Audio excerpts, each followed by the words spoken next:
Greetings, Helldivers, and welcome to episode 1 of R.A.S.H Tactics, a short video series inspired by our fearless General Brash that aims at giving some useful hints and advice on certain aspects of Helldivers 2.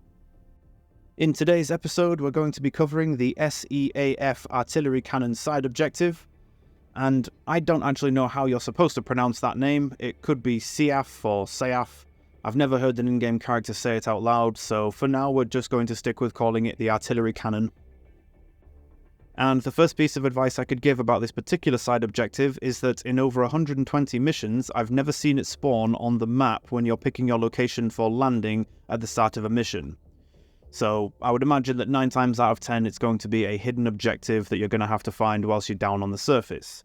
If you do spot the objective off in the distance, the best thing to do is hover over it with your crosshairs and ping it.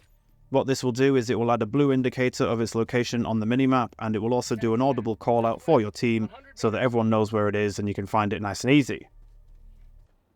Once you have made your way over to the objective and are ready to get started, the best piece of advice I can give is to have 1 or 2 players on your team dedicated to locating and delivering the 5 artillery shells to the loading bay on the cannon, and then activate the panel and start loading them all in at once.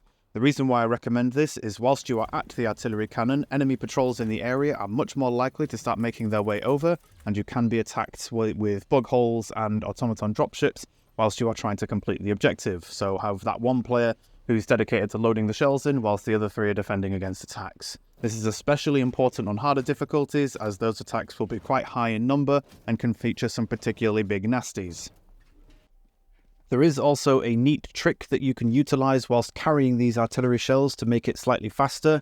If you repeatedly drop and pick up the shell whilst carrying it, your character will take a kind of stuttery step forward every time you drop the shell and then pick it back up, which means that you can move ever so slightly faster and get the cannon shells there a bit quicker. Although I wouldn't recommend relying on that one too much, as it doesn't seem like it's an intended mechanic for the game, and the devs may end up fixing or removing it at some point in the future. And there you go, your artillery cannon is now primed and ready to fire. Shortly after completing the mission, it will become available as a stratagem call down, and one final tip for remembering the order in which the shells will be fired: the first shell you load in will be the first shell shot. So if you load in 2 high explosive, followed by 2 napalm and then a static, the first 2 shots fired will be high explosives, the 3rd and 4th shot will be napalm strikes, and then the 5th shot will be a static field. That's it for episode 1 of R.A.S.H Tactics. I hope you've enjoyed my hints and advice, and I'll see you in the next one.